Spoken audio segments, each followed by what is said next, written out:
आपके साथ मैं सृष्टि मिश्रा। देखिए, राम मंदिर बन गया है तो न जाने क्यों अलग अलग देशों के प्रकाशन में राम मंदिर का विरोध हो रहा है। अल जजीरा को उठाकर देख लीजिए, अमेरिका के एक दो खबर अखबार में ऐसी खबरें आ गई राम मंदिर के विरोध में। कहा गया हिम्मत कैसे हो गई, जब अमेरिका के राष्ट्रपति खुद जो बाइडन प्रधानमंत्री के मुरीद हैं तो ऐसा कैसे छप गया। अल जजीरा हो जाए, ओआईसी हो जाए, जिसको ऑर्गेनाइजेशन ऑफ इस्लामिक कोऑपरेशन कहते हैं, ओआईसी, उसने भी विरोध किया। पत्रकार जी पुराने हैं, बताएंगे आखिर क्या बात है, इन लोगों की नजर भारत में क्यों रहती है, अन्य देशों पर ये ध्यान क्यों नहीं दे पाते पत्रकार जी। भारत बढ़ रहा है, अर्थव्यवस्था तेज हो रहा है, इसीलिए इनको राम मंदिर से इतनी मिर्ची क्यों लगी है, दर्शकों को बताइए। दर्शक अभी भावुक हैं, राम जी को रोज देख रहे हैं और रोज भावुक हो रहे हैं, और एक तरफ बुराई की जा रही है। क्या कहेंगे पत्रकार जी? दोस्तों नमस्कार, मैं अजय पत्रकार जी। देखिए, हम आपको एक बात बताते हैं, हमेशा ये रहा कि भीड़ जो है वो छोटे पे को दबाती है। हाँ। और बाहुबल और जन सैलाब जो है, जो ज़्यादा आबादी होती है वो अल्पसंख्यक या कम आबादी को। आपको बता दे रहे हैं कि यहूदी और मुस्लिम का जो डिस्प्यूट है उसकी वजह के भी है, चूँकि यहूदियों की आबादी कम है। हाँ। तो ये कौम ख़त्म नहीं हुई, इसको ख़त्म भी करना आसान नहीं है, उनका ध्येय था। और यहूदी भिड़ता रहा। बिल्कुल। यहूदी, हर एक यहूदी नौकरी छोड़ करके, चूँकि वो जानते हैं हम ख़त्म हो जाएंगे, इसलिए कौम को बचाना है। अब मुस्लिम चूँकि अधिक आबादी में है, कई कंट्रियां हैं, लगभग 70 कंट्रियां हैं मुस्लिम की, बिल्कुल। और लगभग मुस्लिम की 60 कंट्रियां जिसमें मुस्लिम बहुल टोटली है। दूसरी बात है, लगभग 100 कंट्रियां हैं जहां मुस्लिम सेकंड नंबर पर है। ठीक है। कुल मिलाकर के आज दुनिया में शायद एक आध देश छोड़ करके हर जगह मुस्लिम है। अब आपको बता दें कि ये टोटल मुस्लिमों का एक संगठन है, इस्लामिक उनका, और इनका उद्देश्य है कि मुस्लिम हितों की बात करना। वो उनका संगठन है, मुस्लिम हित के, मुस्लिम उसकी बात करते हैं। उसमें तमाम मुस्लिम राष्ट्र जो कहते हैं तो आपस में उनकी वॉइस उनको माननी पड़ती है। अब आपको हम क्लियर कर दें इस संगठन के बारे में। ओआईसी, ये ओआईसी जो है, ये आपको बता रहे 1969 में इस्लामिक समिट कॉन्फ्रेंस के बाद इसका गठन हुआ था, ओआईसी का। और ओआईसी ने आज कहा क्या है? हाँ। वो ये कहा है कि भारत में जो राम मंदिर बना है गलत है, 500 साल से मस्जिद थी और मस्जिद को मतलब गिरा करके बनाया गया है, इसको मुस्लिम समाज कभी स्वीकार नहीं करेगा, ये मस्जिद उन्होंने कहा। अब बोले जो राम मंदिर वगैरह है इसका विरोध किया ज़बरदस्त कि ये गलत ढंग से बना। अब हकीकत ये बयान जो है ये सऊदी अरब का, चूँकि उसमें प्रभुत्व है, ये कुल मिला के एक राजनीतिक सियासत है और ये एक राजनीति के तहत दिया गया बयान। ये बयान नहीं आता और बयान आज आया। क्यों आया? इसमें हकीकत है कि आपको बता रहे हैं, भारत के कुछ लोग, कुछ हताश राजनीतिक, कुछ भारतीय भी हैं। मैं आपको बता रहा हूँ, बहुत छोटा सा एक एग्जाम्पल बता दें कि एक कांग्रेस का बड़ा नेता है जो पाकिस्तान में रहा, लगभग 150 बार गया। वो खुद एक्सेप्ट करता है कि 70 बार हम गए। मणिशंकर अय्यर उसका नाम है। ये पाकिस्तान का प्रवक्ता भी है, अधिकतर वहाँ जाता है, अभी बीच में हटाया भी गया था। तो ये सब लोग हमेशा सक्रिय रहे, पाकिस्तान समर्थक रहे, खुल करके पाकिस्तान समर्थक रहे। भारत के भी कई नेता खुल के समर्थक रहे। इन सबके दबाव में हकीकत है कि, और ये हुआ कि मोदी को फेल करने के लिए ये मंदिर बन गया। इस पे काफ़ी लोग भारत के ही खिसियाए हुए हैं। वो अयोध्या जाने की जगह पता चला कहाँ जा रहे हैं, बर्मा की सीमा में जा रहे हैं, हाफ कमीज पहन करके, कैप्सूल खा करके, और फिर कभी कभी वो भी बस से उतरना और धक्का देना और फिर भाग भी जाना, छिप जाना।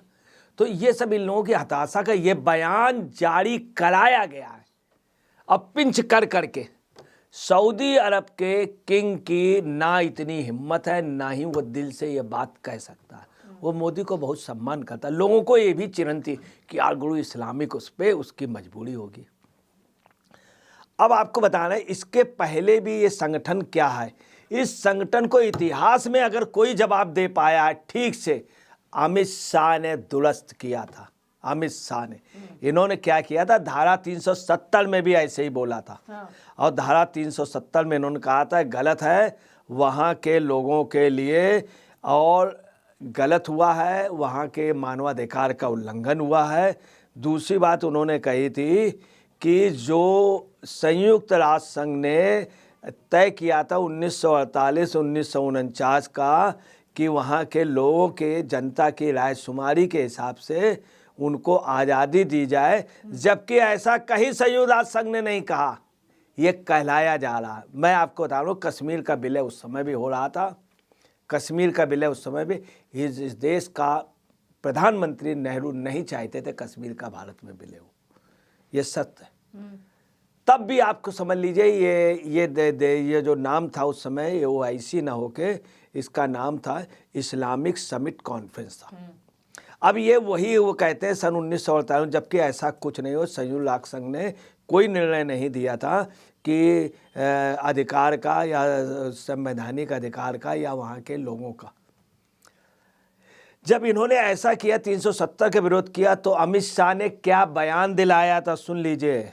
अमित शाह ने कहा था बिल्कुल गलत, ये जो लोग कह रहे हैं ये लोगों का गलत इरादे से दिया गया है बयान। उन्होंने कहा था गलत इरादे से दिया गया बयान, और उन लोगों को शर्म नहीं आती इस तरह की बात कर रहे हैं कि वहाँ पर लोगों के साथ अत्याचार हो रहा था, कतई मानवाधिकार का उल्लंघन नहीं हुआ है।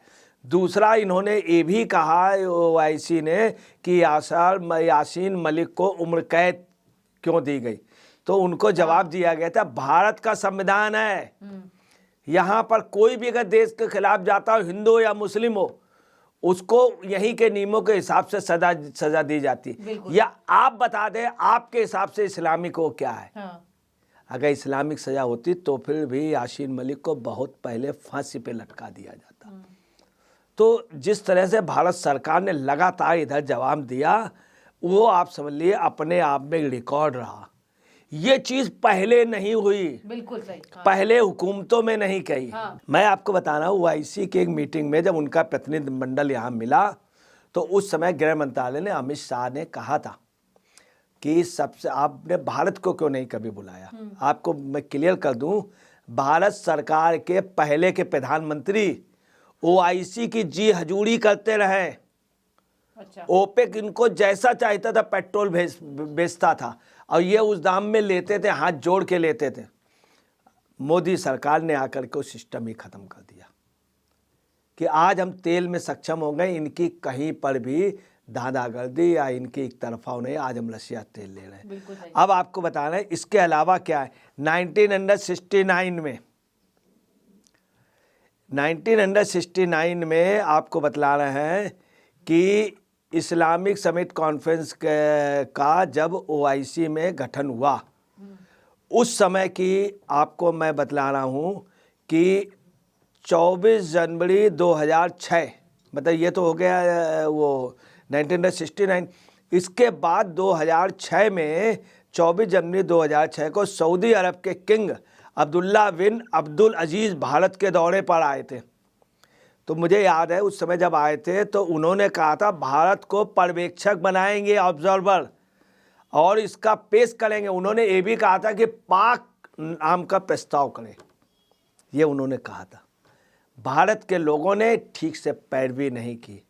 भारत के प्रधानमंत्री उस समय के तत्कालीन, मतलब जो कांग्रेस के थे, इसके पहले के 69 में भी इंदिरा जी, वो चाहते थे कि भारत को बुला ले। किसको बुला ले? इंदिरा जी को बुला ले। और इंदिरा जी फिर राजीव गांधी सोचते रहे कि हमको मुस्लिम वोट मिल जाए। ये मुस्लिम वोटों को लेने के लिए ये बयान दिलाया गया है, हकीकत ये। दूसरी आपको बता रहे हैं कि जब अब्दुल बिन अजीज़ आए थे, इसके अलावा जाकिर हुसैन साहब, एक बार भारत को उन्होंने एज ए पर्यवेक्षक बुलाया। उस समय इंदिरा जी का ये कहना था मुझे बुला लो, तो उन्होंने मना कर दिया। फिर जाकिर हुसैन जी को बुलाया और जाकिर हुसैन जी गए वहाँ पे। आपको बताना रशिया पर्यवेक्षक है, जबकि रशिया जो है वो मुस्लिम राष्ट्र नहीं है, और आपको मुस्लिम राष्ट्र नहीं तब भी पड़े। इसके अलावा थाईलैंड भी 1998 में बनाया गया, रशिया 2005 में ऑब्जर्वर बनाया गया। थाईलैंड बौद्ध बाहुल है। तब भी आप समझ लिए भारत के पहले प्रधानमंत्री चाहते रहे। इंदिरा जी को, राजीव गांधी को उस दिन एहसास हो गया था जब उन्होंने कहा था कि मैं आपको नहीं बना सकता हूँ। अब आपको बता रहे, भारत में मुस्लिम वास्तव में सेकंड नंबर पे विश्व में माना जाता, ऐसा नहीं है। मैं आपको बता रहा हूँ, भारत में मुस्लिम जो है सभी देशों से, इंडोनेशिया से भी भारत में ज़्यादा है। इंडोनेशिया का कहा जाता है, भारत में काफ़ी मुस्लिम ऐसा जो रजिस्टर्ड नहीं है, कहीं अपना नाम नहीं लिखा है। और भारत में बांग्लादेशी, रोहिंग्या, अगर सबको जोड़ दोगे तो इंडोनेशिया से भी ज़्यादा है। ममता बनर्जी तमाम नेताओं ने इतने लोगों को कर दिया है, चूँकि मुस्लिम बहुल कराने की भारत में प्लानिंग यहाँ के नेताओं की रही है, खासतौर से इंडी गठबंधन के। इसलिए लग रहा है कि बयान दिलवाया गया है। तो देखिए, तमाम राम मंदिर बनने से लोग नाराज हैं, मुंह फुलाए बैठे हैं, लेकिन उससे कुछ होना जाना नहीं है। भारत का नेतृत्व मजबूत है, मुस्लिम कंट्रीज से भी अच्छे रिश्ते हैं, और इसके बावजूद आपको बता दें, कहीं पे भी जिससे मोदी जी के अच्छे रिश्ते हैं, प्रधानमंत्री के, वहां पर ऐसा विरोध नहीं जताया गया है। यह विरोध कहा जा रहा है कि भारत में बैठे कुछ राजनेताओं के करतूतों की वजह से हुआ है। आप अगर इतना समझते हैं तो जरूर अपनी राय रखिए। बहुत शुक्रिया आपका।